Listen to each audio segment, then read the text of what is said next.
Good afternoon, Chicago. I'm Sasha-Ann Simons, and this is Reset. It's Friday. Time to catch up on what has been happening lately across Chicago and Illinois in our weekly news recap. That's where we take you behind the headlines with local journalists who are working on stories like these. The rent went from $850 or $835 to $850 to now $1,300. We need protections for our folks in the neighborhood. There cannot be luxury hotels in our neighborhood. Whenever I got caught for curfew, all we did was wait till the cops left and then figured out how to get home or get where we was going. A vigorous debate on a proposal to allow Chicago police to impose immediate curfews anywhere, anytime. Outcry from civil rights groups, plus last-minute changes to this proposal shook some of the support. This is about what we have to do as an entire state to ensure that all of Illinois is supported. Here to help make sense of the week's news, we got Carrie Shepard, Chicago reporter with Axios. Welcome back. Thanks, Sasha. Sam Charles is here, criminal justice reporter for the Chicago Tribune. Great to have you back on the recap. Great to be here. Been so long. It's been months. Yes. Alex Degman's here too, WBEZ Statehouse reporter. Hey, Alex. Hey, Sasha. All right, Brandon Johnson was in Springfield on Wednesday. He was visiting legislators at the state capitol. I want to play a little bit of how he described his relationship with lawmakers when he was on this program yesterday. I addressed the joint session, the first mayor to do that in a very long time. The Senate President, Don Harmon, is where I got my first job. The Speaker Welch helped me become a county commissioner. Lakeisha Collins and I worked together as we pushed back against the shooting and the death of Laquan McDonald when we were organizers. Will Guzzardi, we helped people like him get elected. Rob Martwick. These are people who have been friends of mine. So I'm going to continue to show up and work on behalf of the people of Chicago. And the expectation is that these members of the General Assembly also show up on behalf of the people of Chicago. So that's a collective effort. Alex, how would you describe the mayor's relationship with legislators? Well, he did name a lot of legislators right there, and it's true that Chicago mayors typically do work with state lawmakers, but that's not particularly impressive or, necessarily weird. He did come down to make his case for what Chicago needs, but this is the first time that lawmakers have seen him in Springfield since last May when he did something similar. He mentioned the joint address to the General Assembly, and yes, that was last year. So a lot of lawmakers in Springfield are kind of thinking, well, I mean, we don't really see you a whole lot. How do we know what you really want when you're not down here advocating for it when we're actually putting the budget together? So what was on Johnson's wish list as he was meeting with these legislators? He's not asking for a whole heck of a lot because he knows that there is, and I think part of this is because he knows that it's a really tough budget year in Springfield. So he's asking for things like $12.5 million in new revenue from making changes to the prepaid cell phone tax that currently exists. He wants to keep the 911 surcharge in effect, the $5 a month 911 surcharge. That would keep $27.5 million coming into city coffers. And he's not in. I was kind of surprised when I started hearing about how much he wasn't going to talk about Chicago Public Schools because he is asking for help by way of increasing state grant funding, and that would be statewide. And in fact, Pedro Martinez, the CPS CEO, was down in Springfield this week advocating for that same thing. Yes. It's all based on evidence-based funding, and it helps Sorry, I'm trying to explain this as quickly as I can, but basically there was a law that passed that says... I get it. There was a law that passed that says schools need to have increased funding by this much per year every year until there's funding equity. That's basically it. And there are a lot of people, including Pedro Martinez, who thinks that number, which is currently $350 million, should be $550 million. And that would help CPS with things like transportation, special education, bilingual education, and that would help CPS. But that's what he's pushing for. He's not pushing for like a pension fix or anything like that. And so the reception then from state lawmakers was like, where have you been? It depends. It depends on who you're talking to because, and the Trib wrote about this too. So there were, he had meetings with people in Springfield, I think over a total of about 2 hours. It was a friendly reception. And there were people in the Capitol that he's friendly with, like Nick Smith, they hugged and, encouraging words were exchanged. But then Senate Republicans held a news conference a couple of hours later saying, what are you doing? Why are you asking for this? Why are you asking for this?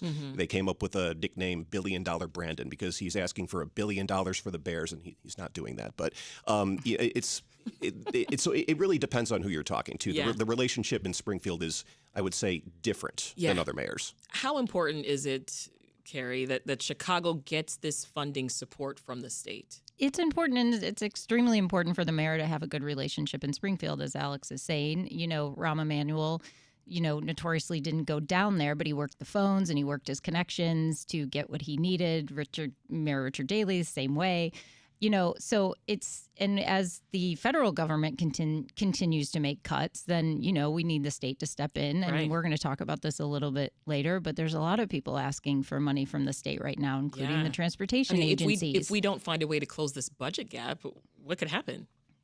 I mean, well, it depends which area specifically. I mean, transit, which I've been covering, there could be service cuts and there could be job losses, but that you could probably apply that to any sector if they lose this, if they don't have the right funding. Alex, as Carrie alluded to, everybody's got their own problems right now. Everybody needs money. What challenges would you say Springfield has on its own?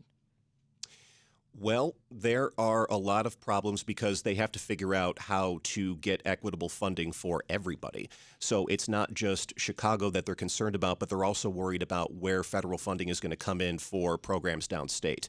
And I think a big thing that you're seeing as part of this is, and I think we're going to talk about this a little bit later in the show, but the issues with public transit. Mm-hmm. That is something that is kind of a big albatross over state lawmakers, and it's an example of something that they have to deal with that they haven't had to deal with in recent years. So at least for me, there's a lot of uncertainty in Springfield right now because there's a lot of uncertain budget pressures that we just don't really know the full scope of. But as Alex is mentioning with transit, that's a Chicago region issue, and then you have the whole rest of the state. Right. That often this is a perennial issue in Springfield where they say, well, wait, what am I going to get? Look at what the USDA is cutting my funds here in rural areas. Mm-hmm. Why should we be throwing $1.5 billion, over to transit in the Chicago area? And there's a lot of reasons why they should, but that would be some of the pushback. Cook County President Toni Preckwinkle was also in Springfield. Alex, did her list of priorities look any different? Well, she didn't have a list per se, at least not that she told us about, but she was down there advocating for, guess what? Public transit. Yeah. Because this is a big deal in the Chicago area, facing a roughly $770 million fiscal cliff. And, she seems to be of the mind, and she told people that she was meeting with that she's of the mind that there needs to be some sort of centralized governance or like a streamlined form of governance. But, there are a couple of different ideas that are floating around Springfield right now, but she seemed to throw her support behind one of them that would do all of the that would take the service boards and kind of merge them into one entity of the RTA, and it's a whole complicated thing. But that's basically what she's going toward. She's going toward less governance, and that's not necessarily where everybody is right now. Before we turn to some city council news with Sam here, Carrie, there was also news. Speaking of Preckwinkle, a potential candidate is considering a primary challenge. Fill us in. Yeah, downtown alderman Brendan Riley. He's been a downtown alderman for, I think, almost 2 decades, if not more. A.D. Quigg, our buddy at the Trib, reported this. And I think sort of initially he kind of teased it and then maybe backtracked a little bit, which is interesting because Toni Preckwinkle did the same thing. So President Preckwinkle had said she was going to retire, and then she's like, actually, no, I don't think I'm going to retire. So, I mean, she's got a lot of power, right? She's chairing the Cook County Democratic Party. She right? does have a lot of power. She also manages to balance her budget. And Cook County's got a big budget, like 3rd largest in the country or something. So it would be, it would be a big job. But like to your point, she is the head of the Cook County Democratic Party right now. So it'd be a tough race, but I don't know, maybe Alderman Riley is like, look, I'm ready for something new. I'm sick of, he's been a pretty vocal opponent of the current mayor. What do we know about him? What's his reputation been? He's a little, he's definitely not as progressive as some of his fellow aldermen in the Progressive Caucus. Obviously, he's very business focused because he does represent the Loop area. And he's a moderate, would you say? He's a moderate, yeah. And he also, he with Alderman Brian Hopkins, who has the ward right next to him, kind of in Streeterville here, they've been really vocal, actually, and been more Hopkins about the curfew issue, because this affects, their wards. This affects residents in their wards if they feel like they're unsafe, and there's these quote-unquote teen takeovers. He's always very concerned with tourists coming in, because that is also part of his ward, and making sure people are going to businesses in the Loop. Yeah. Well, Sam, let's dig into to that teen takeover conversation because it has taken over the entire week. Alders are grappling with how to handle these large gatherings of teens that can sometimes turn unruly, sometimes violent. There's a proposed strategy that's stalled this week. What are the alders pushing for? Basically, what some aldermen in the city council are pushing for is to give the police department the ability to enforce or impose like a snap curfew whenever police officials at the scene of any event determine that it is too dangerous, too much of a threat to public safety. They can effectively call a snap curfew, mandating that everybody go home, leave the area. Yeah. However, there are concerns about the constitutionality of this. Like, how can city law enforcement apply this to just one area at a time at, one or two people's kind of insistence? We actually had Mayor Johnson on Reset yesterday talking about this very thing. Let's listen. There is no evidence that lowering the curfew reduces, teen violence or even these large gatherings, right? So there's been 12 incredibly rigorous studies that have looked into this issue. And again, all of them have come back emphatically that what was proposed initially just doesn't get at solving the problem. So to your earlier point, Sam, the mayor's been very skeptical of implementing this earlier curfew. He's expressed the same concerns you just mentioned about the constitutionality of further empowering CPD. What else are you hearing from critics of this? Well, these teen takeovers, the teen trends, as are sometimes called, this is not a new issue that the city has faced. This has been going on for more than a decade, as best I can tell. These events, these gatherings are organized very haphazardly on Instagram, Facebook, various social media. And, it's not a new problem. It's something that, as the mayor said, has been studied over and over again. Mm-hmm. And there's really no concrete solution that's been put forth to kind of help abate this, because at the same time, residents of the downtown area are, of course, entitled to peace and safety within their neighborhood. But also, these are local kids from Englewood, Auburn, Gresham, Woodlawn, and South Shore who are just jumping on the red line and heading north downtown on a warm Friday night. So there's been lots of talk about getting them jobs and programs and access to things to keep them busy. Yeah, and the civil rights issue with it would be civil rights advocates would say, well, look at Lollapalooza, how many young people are walking around and, nobody's busting them because they're, it's a lot of white kids from the suburbs. So, they're out after 10 p.m. So, and the other side of that coin, though, unfortunately, is that there aren't shootings at the Bean outside after Lollapalooza. But there have been, but yes, not after Lollapalooza. You're right. Yes. That's you're totally right, Sam. It's a tough issue, but it's definitely going to be a civil rights issue. Yeah. This is Reset. I'm Sasha-Ann Simons, and we are breaking down the biggest stories of the week with a panel of local journalists. We've got Carrie Shepard of Axios, Sam Charles of the Chicago Tribune, and WBEZ's Alex Degman. So, Sam, update us on some other news here. This is also involving the police. CPD Superintendent Larry Snelling's calling for the suspension of a couple of officers. This is involving the 2024 shooting of Dexter Reed, isn't it? Yes. One of the more, attention-grabbing police shootings in recent years. In March of last year, 26-year-old Dexter Reed was curbed by some tactical officers in the 11th District out on the west side. He fired his gun, wounding an officer in the arm. The 4 other officers there returned fire. However, a lot of questions have been raised in recent months as to the legality and the efficacy of the traffic stop that precipitated the shooting. Mm-hmm. After the shooting itself, a lot of outcry. Superintendent Snelling repeatedly called for patience as the investigation unfolded. Now, just last week, city documents that were released by COPA showed that Superintendent Snelling, in fact, did recommend that several officers involved in the Reed shooting had previously violated CPD's rules related to traffic stops in the weeks and months before the Reed shooting. So now he has suggested, or he has called for 4 officers involved in the Reed shooting to face suspensions for the activities that led up to the shooting itself. The Reed shooting investigation has not yet been completed, but the officers involved have been recommended for suspension. Let's turn to Chicago's South Side. Neighbors are asking alders to block development of a proposed hotel near the Obama Center. Let's hear what activist Dixon Romeo of Southside Together had to say. When you can fast track a luxury hotel, but everyone around that hotel lives in blight, knowing that that'll raise the price to push them out, you're intentionally trying to gentrify a neighborhood, and that's what's happening here in Chicago. Give us the details here, Carrie.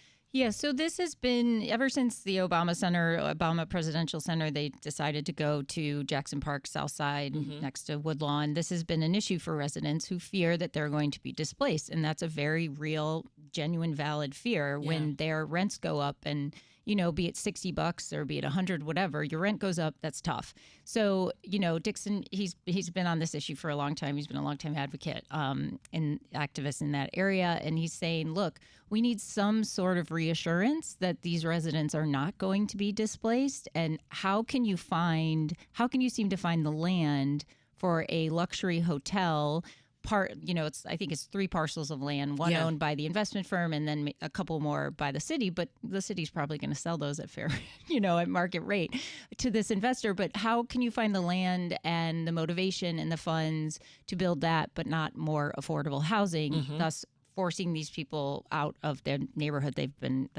been their home for decades. So this is a big issue, and it's been a long-standing issue. And, Obama has spoken about this, but it feels it's going to, as the Obama Center goes up. I was going to say, as the construction continues and we get closer and closer to this. Woodlawn has really changed a lot in recent, years and in the recent decade. And so it's an issue that we worry about with all neighborhoods is who are we displacing as we gentrify those? We shall see more protests, I predict. Yes. Let's head back to Springfield real quick, Alex. Do legislators seem close to reaching a deal on that public transit funding you mentioned earlier? Right. I would say they're closer than they were earlier this year, but I don't think we're going to see anything imminently.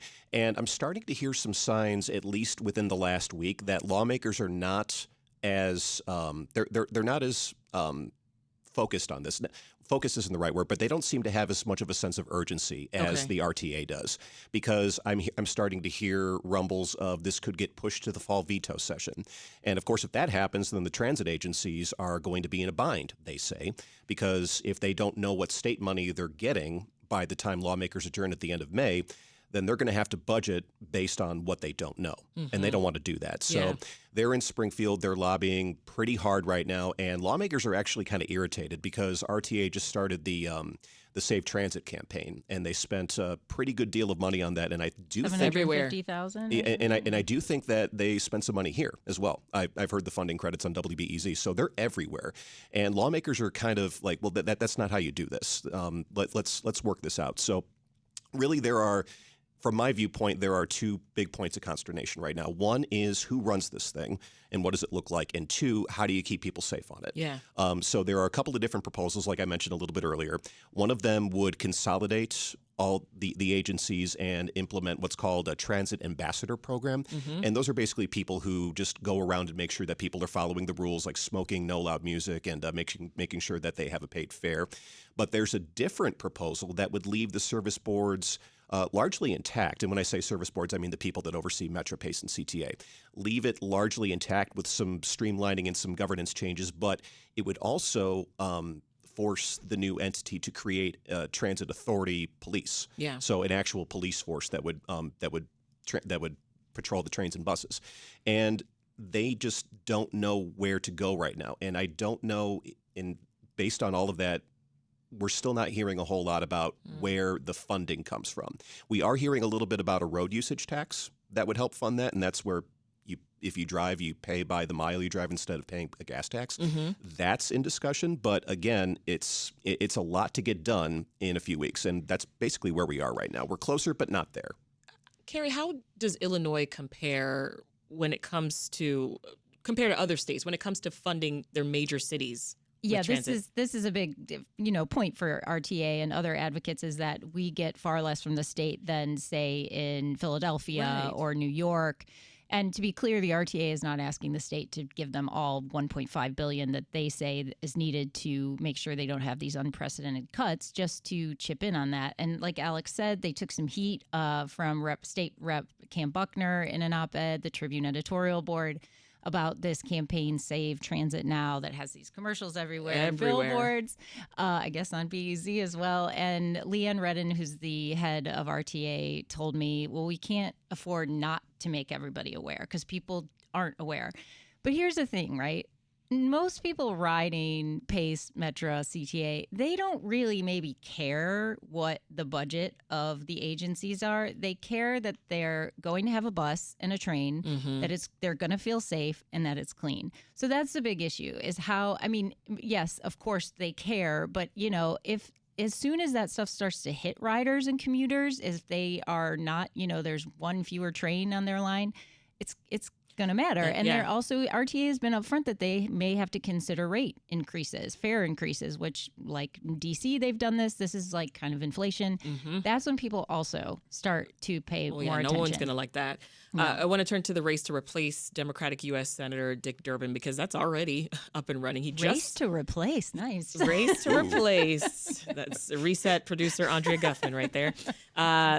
He's said that he won't run for re-election, as we know. That was just, a couple weeks ago. But we clearly have one candidate who's coming out of the gate strong. What should we know, Alex?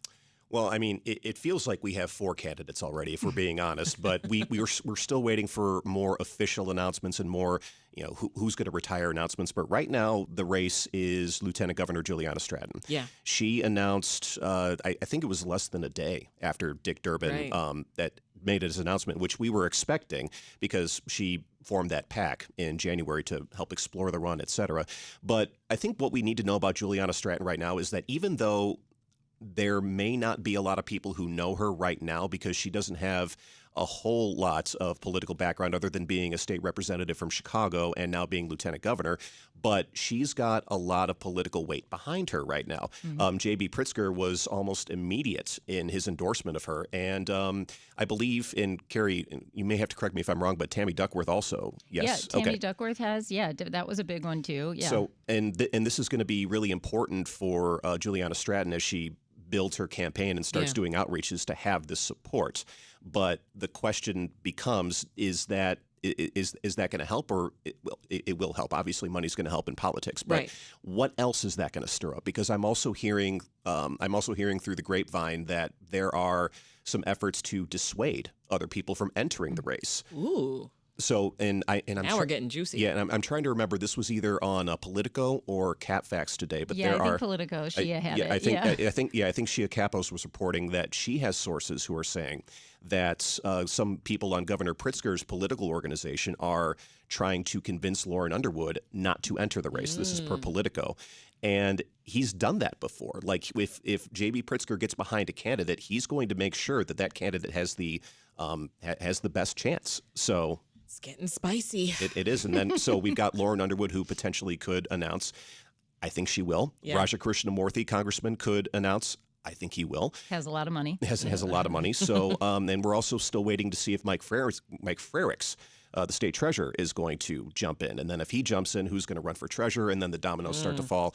And it's going to be a really interesting political season. Alex with the Springfield tea. Yeah. My goodness. All right, one more news item before we take a pause here. This involves a former state lawmaker. Disgraced former House Speaker Mike Madigan got good news this week, Sam. Yeah, he gets to hang on to more than $3 million that he would have otherwise been ordered to forfeit to the federal government as part of his conviction from earlier this year. You know, the former House Speaker here in Illinois indicted in 2022, and as part of his conviction from earlier this year, he was ordered to repay $3.1 million to the federal government, basically representing the money that ComEd paid to Madigan allies. Why did prosecutors drop that demand? It was not disclosed in court, and the statement from the federal prosecutors basically said that this does not seem to be something worth pursuing in the future. And I think it's worth pointing out, these are assistant U.S. attorneys. They are not the ones making this decision. Like, there's a new U.S. attorney here in Chicago, and he reports to the Deputy Attorney General and the Attorney General. And he signaled to my colleague, Jason Meisner, at the Tribune earlier this week, that priorities at the Department of Justice in Washington are changing under this current administration. So I would take that as a sign to think that political corruption cases, at least with respect here in the Northern District of Illinois, there might not be the appetite for that there was maybe a few years ago. Read into that, too, the mistrial of Emil Jones just last week. That's right, yeah. All tied together. Let's take a pause right there. That is Sam Charles of the Chicago Tribune. We've got Carrie Shepard of Axios and WBEZ's Alex Degman. We'll be right back to discuss more big local stories from the week. But This is Reset. I'm Sasha-Ann Simons. You're tuned into the weekly news recap, where we take you behind the headlines of the week's top local stories. Before the break, we took a close look at what's been happening in Springfield and City Hall, but there's more news to get to. The Illinois Head Start Association filed a lawsuit Monday against the Department of Health and Human Services over potential cuts to the program. A possible Title VI violation for CPS's Black Students Success Plan. This administration seems to be prioritizing certain things that undermine diversity, equity, inclusion. If those sanctuary cities are breaking federal law, well, then the Office of Management and Budget is going to look at their federal spending. Never before in my life have I called for mass protests, for mobilization, for disruption, but I am now. Carrie Shepard, Chicago reporter with Axios, Sam Charles, criminal justice reporter for the Chicago Tribune, and WBEZ Statehouse reporter Alex Degman are here to help me break down these stories. All right, so let's turn to how national politics are impacting us here at home. 3 new executive orders signed by the president on Monday. They could have a really big impact here in Chicago and Illinois, Sam. Let's start with the one targeting sanctuary cities. Yeah, these executive orders largely revolve around law enforcement's power to go after undocumented immigrants, to remove them from the country, as the administration has made clear. So, obviously Chicago, being a sanctuary city, does not cooperate with immigration and customs enforcement, and the federal government has filed several actions targeting the city. Various federal funding streams are now under threat due to the city's, continued lack of cooperation. Just earlier this year, the federal government filed a lawsuit in federal court here against the city, doing that exact thing, seeking to force the CPD to cooperate with ICE agents. However, still pending. Not much news there. Yeah. But so, do we know how Chicago police responded to that one? Nothing. Nothing yet. The policies have not changed. However, one of the other executive orders revolved around consent decrees. The president ordered Attorney General Pam Bondi to, within 2 months, review all federal consent decrees governing reform efforts involving police departments across the country. However, one caveat to that is that in Chicago's consent decree, it was spurred by a lawsuit filed by the state attorney general here against the city of Chicago. The federal government is not party at all to the consent decree that governs CPD reforms. And what's more is the Fraternal Order of Police, the union that represents CPD officers, was rejected in their efforts to intervene in the suit and become party to it as well, which kind of further insulates the consent decree from any potential federal forces that might seek to wrap it up. The Attorney General's office told me in a statement just the other day, consent decree here in Chicago is not going anywhere. And to be clear, CPD Superintendent Snelling and the mayor have been very, clear about this, that police officers will, if there's a valid warrant. It's not like they are practicing any sort of illegal, if there's a valid warrant to arrest somebody, then they will, right? If there's a federal warrant presented, then yes, there's no issues. But if it's just ICE showing up outside the courthouse, different story. Different story. Yeah. Carrie, the U.S. Department of Education launched an investigation into CPS, Chicago Public Schools. This is over a program that's aimed at improving educational outcomes for Black students. What's going on? The Black Student Success Plan is something that they are saying is somehow sort of discriminates against other students. This is a plan, of course, in place to make sure that the education there's a leveling of the playing field in education. CTU President Stacey Davis Gates has said, look, Black and Latino kids who make up the majority of CPS schools, they have been falling behind. And she points to the idea that, 50 neighborhood schools, many in Black and brown neighborhoods, were closed more than a decade ago, and that contributed to it. And, there's a good quote in the ABC story from Steve Schwinn. He's a constitutional scholar at UIC, and he says that it seeks to promote academic success for Black students in CPS, not at the exclusion of other students. So that's Correct. A really important note. Just because you are putting resources into making sure one group is getting, all this, trying to do all you can to make sure that the data supports that they are, that they're succeeding, it's not at the exclusion of any other student. And White House actions are impacting a wide range of students, from the youngest to the oldest, Carrie. Illinois Head Start, it joined a lawsuit against Trump. Why are they suing? Well, they are suing because maybe last month the AP first reported that there was this leaked Health and Human Services budget. And in that leaked document, it said that they were cutting Head Start. Obviously, this is very startling. Head Start serves something like 800,000 students across the country. For people who don't know, the Head Start was started in 1965 as a way to provide affordable childcare, nutrition services, healthcare services for families who couldn't afford it. Childcare is very expensive. You're telling me? Yeah, the idea is that, with what the arguments that they make for Head Start, of course, is that this is an economic benefit for everyone because these kids can go to school, there's care, their parents can work. It's about progress. It's about, there are data supporting the fact that kids that start in Head Start and get into school earlier, they continue on. So Illinois joined 3 or 4 other states as well as parent advocate groups in this lawsuit in Washington State to say you cannot cut Head Start funding. So it's critical that Head it's Start critical. has funding. Yeah, it's critical. Absolutely. It's a critical program. Alex, the University of Illinois joined a Big Ten joint legal defense pact against, you guessed it, President Trump. Yeah. What's that about? This is basically the Big Ten schools saying, we see what's happening across the country, and if we're targeted, we would like to pool resources in case one of us is targeted so we all can help. Everyone's like in early defense mode here against the Trump administration. I mean, it's one of it's one of those things that's taking a while to materialize, as everything that's coming out of Washington seems to be rapid fire. So yeah, things like this are kind of coming up out of the woodwork, but not every Big Ten school has signed on to it yet. U of I was the most recent one to do it. Their faculty senate voted pretty overwhelmingly to join onto this pact, and what they did was they approved a resolution that encourages President Tim Kaine to sign this agreement. It doesn't actually have any teeth in it, but it shows a pretty strong force that most of the faculty wants this.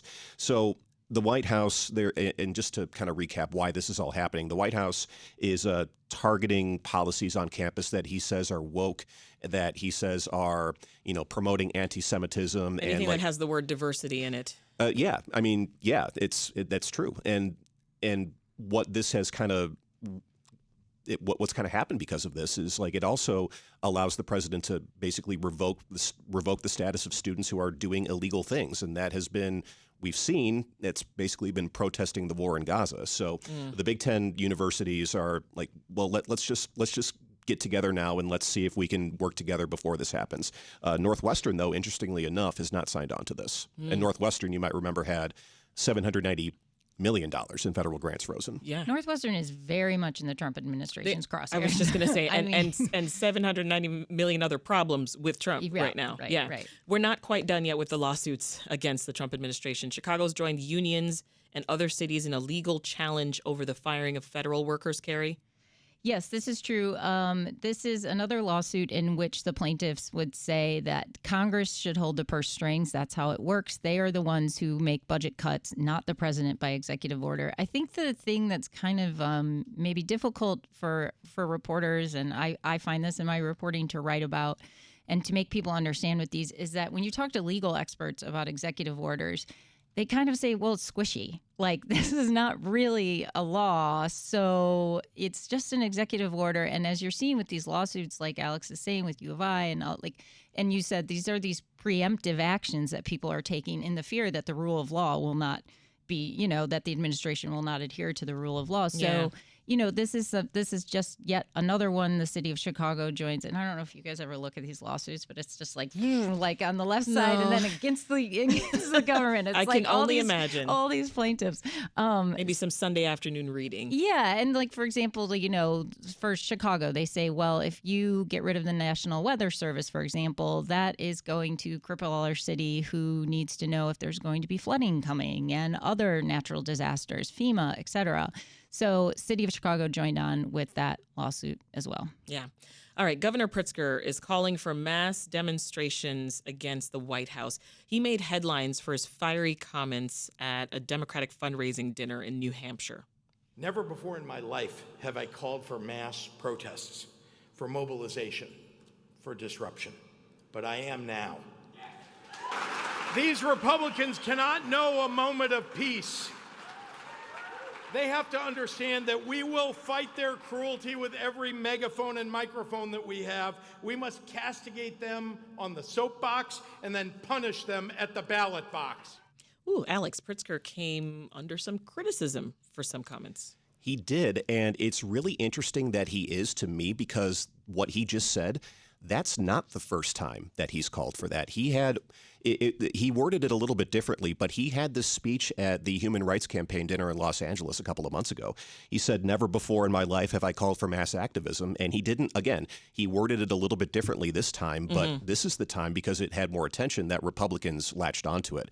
And they say that he is calling for violence. And I guess it depends on which Republicans you're talking to, because some of them are just taking the line, he should be more focused on Illinois issues. But then you go to the far right of the Republican Party, and they're basically calling him a terrorist. Like he's basically, in the quote is, he should be focused on, or let's see, no, J.B. Pritzker called on citizens to terrorize and disturb the peace of their neighbors. That's what they took away from that. Well, I want to also play a little bit more because he wasn't done. He was also tough on Democrats.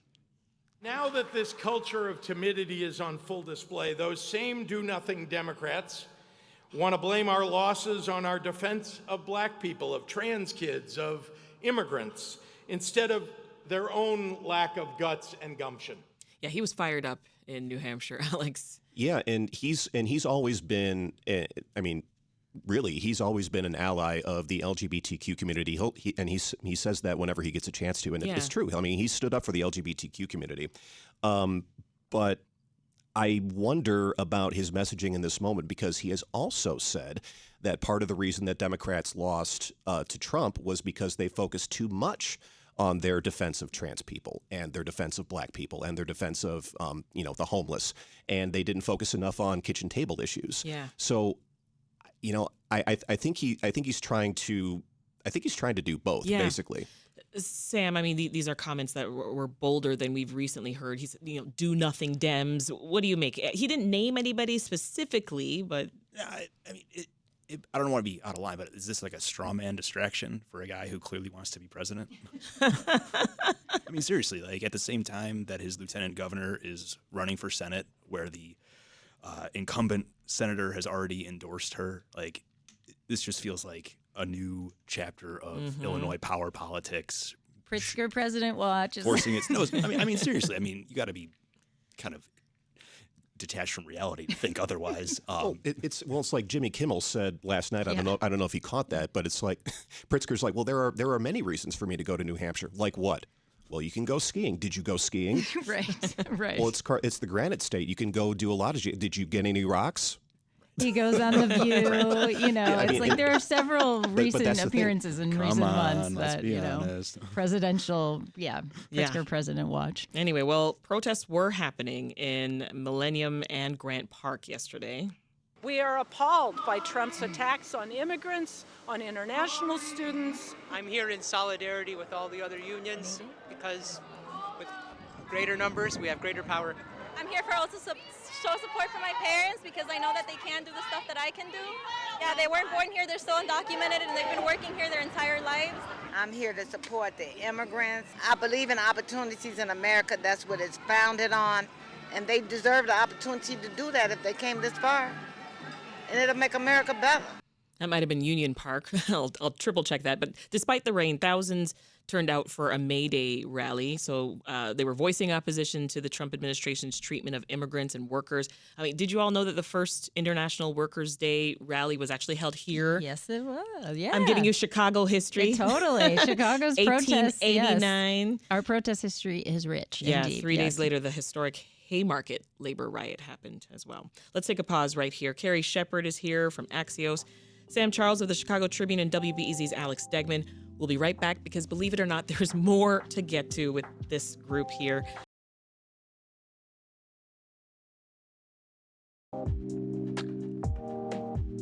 This is Reset. I'm your host, Sasha-Ann Simons, and we are back with more of our weekly news recap, giving you a closer look at the week's top stories across Chicago and Illinois. Before the break, we looked at how White House actions are impacting us here in Illinois, but we still have more to get to with journalists Carrie Shepard, Sam Charles, and Alex Degman. All right, Sam, as a criminal justice reporter, you don't often get to be the bearer of good news, I assume, but we do have some positive headlines that you can share when it comes to Chicago's crime stats. Violent crime in the city is down pretty precipitously through the first quarter plus of 2025. double-digit percentage drops in murders, in robberies, in motor vehicle thefts. And, while this is obviously good news for any and all city residents, this appears to be part of a larger nationwide trend in major cities across the country. We can all recall summer of 2020, in the height of the first COVID summer, amid the George Floyd protests and looting and all that came with that. There was more than a year-long period where murders and violent crime in Chicago, car thefts especially, just spiked. Yeah. And people were honestly freaked out, whoever you talk to. I got here right in the middle of that. Right, understandably so. Yeah. Understandably so. However, I said through the first quarter plus of this year, violent crime in Chicago is down. We have to say, with the caveat that summer is still coming, and every year, there's always that July and August spike. Every year. Unfortunately, that is just kind of the way things operate here in Chicago. But again, for the first 3+ months of 2025, the city is seeing progress. And earlier this week, Superintendent Larry Snelling pointed to a robbery task force that the CPD had initiated to help curb this, again, surge of robberies and motor vehicle thefts. So they're saying the task force contributed to this decline in violent crime? There is credit being put there, yes. And beyond that, to CPD's Bureau of Detectives clearing homicide cases at a far higher rate than in years past. There have been a lot more detectives added to the Bureau in recent years, and the department's kind of tweaked the schedule for when those detectives operate, just in a better effort to kind of bolster the clearance rate. And again, the early returns appear very positive. Yeah, and the trends, it sounds like it's reflecting what we're seeing across the country. Nationwide, big cities across the country, New York, Philadelphia, New Orleans, again. Well, I hope it continues. We all do, absolutely. We all hope it continues. Let's stick with law enforcement for another moment here. A former January 6th defendant has been found guilty of reckless homicide. Alex, update us on that. Yeah, I think prosecutors were initially trying to go for first-degree murder, but he got charged with reckless homicide. This was a trial down in Sangamon County in Springfield that John Seidel covered for the Chicago Sun-Times. This happened back in 2022. Lauren Wegner was a woman from Skokie, and she was on I-55 near Springfield when she was heading the correct way, and one Shane Jason Woods was going the wrong way and hit her head on. Oh, geez. And what was happening was Woods had been convicted of assaulting a police officer in the January 6th attacks, and he was very depressed about it, so he tried to end his life multiple times, and this was the last time that he tried to do it. And the weird thing about this story is that he got pulled over before that happened. A cop from a small town south of Springfield pulled him over successfully. Just a routine traffic stop? Yeah, well, he saw he was going the wrong way, so pulled over. And then after talking to the cop for a couple of minutes, the guy looks at him and says, "You know what? I'm going to keep going. I'm going to end my life." Keeps going and crashes into Lauren. Oncoming traffic. The way that he described it in court was he was hoping to hit a semi, but Lauren was there instead, and he tried to get out of the way, but they both swerved at the same time. So I'm like, you know what? I don't. Wow. What is the culpability of the police in that case? That first stop. That's a really good point that has been asked. I don't think that came up in the trial though. That because it's a pretty small town. And he was doing this for fear of the prison sentence for assaulting people on January 6th. Right. He had been sentenced. I believe he had been sentenced to 4.5 years for that, and he did not yet go to jail, and this was obviously before President Trump pardoned everybody. Right. But now he is facing 4 to 13 years for reckless homicide, and there are other charges like DUI and fleeing and eluding and things like that. So sentencing is set for late August. This is Reset. I'm Sasha-Ann Simons. We're breaking down the biggest stories of the week with a panel of first-rate journalists. We've got Alex Degman from WBEZ, Carrie Shepard of Axios, and Sam Charles of the Chicago Tribune here in studio. Big changes coming for Chicago Public Library cardholders. Yes. Including me, Carrie.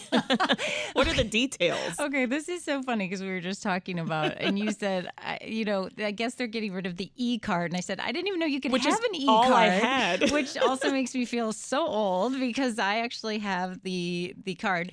There are also, so I guess that you have to actually get a physical card. And I think this is them, I think this is the library saying we want to give priority to residents because maybe if you have an e-card, you can check anything out. They also said they're going to put limits on how many e-books you can put on hold. I have like 4,000 ebooks on hold right now. Really? Yes. Yes. So you're the reason the rest of us had to suffer. You have to get on the hold because otherwise, and it moves through. You're the reason my digital access is now gone. Maybe I am the reason. And so there are fewer items you can put on hold and fewer electronic items you can check out because I think ebooks are more expensive than just a print book. I'm gonna go get a physical card this weekend. Do it. It's like they cut me off yesterday, so I I have to. Chicagoan.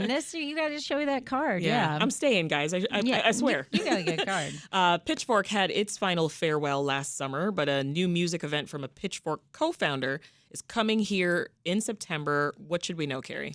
Yes, this is Mike Reed, whom you're speaking of, and Mike Reed runs Constellation in Roscoe Village. He's a musician. He's done some great arts programming over the decades in Chicago.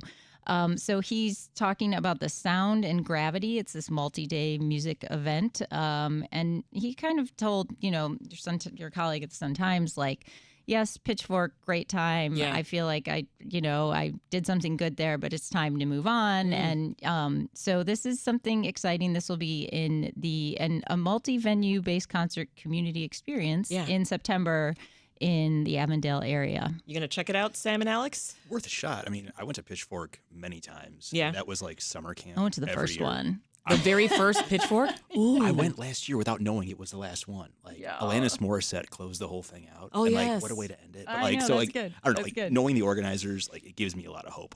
They put true. together a great time. Now What do you I think, feel Alex? really old. You're still not convinced? Well, no, I'm convinced that I just need to spend a lot more time in Chicago this summer because I'm still trying to get over the Riot Fest lineup. Good. They crafted that specifically for people like me. That is for me. Weird Al, come on. Yes. And Blink-182, are you kidding me? Anyway.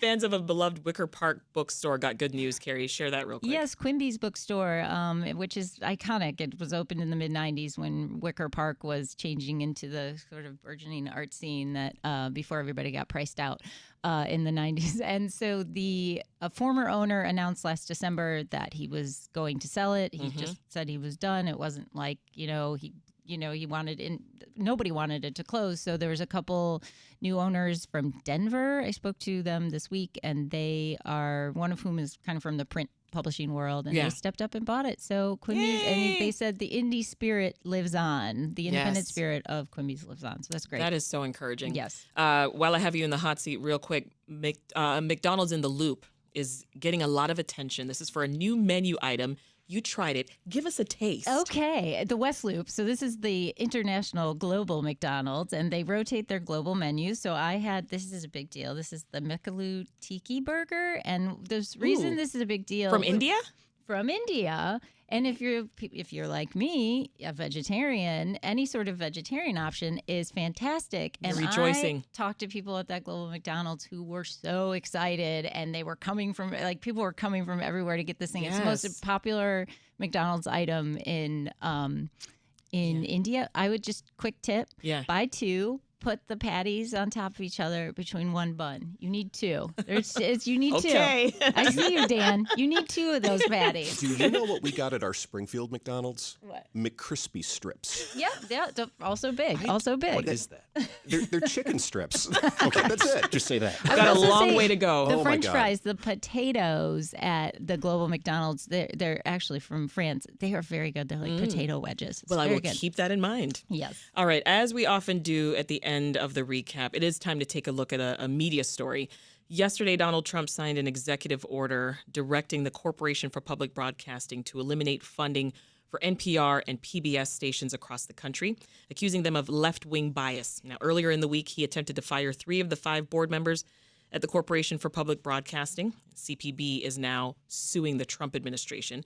And so, like always, we are going to continue to be transparent here, and we're going to keep our listeners updated as the story evolves. But we are out of time. Our job is done, gang. That's it for the weekly news recap. My thanks to Carrie Shepard of Axios, Sam Charles of the Chicago Tribune, and WBEZ's Alex Degman. Thank you. Have a good weekend. Yeah, you too.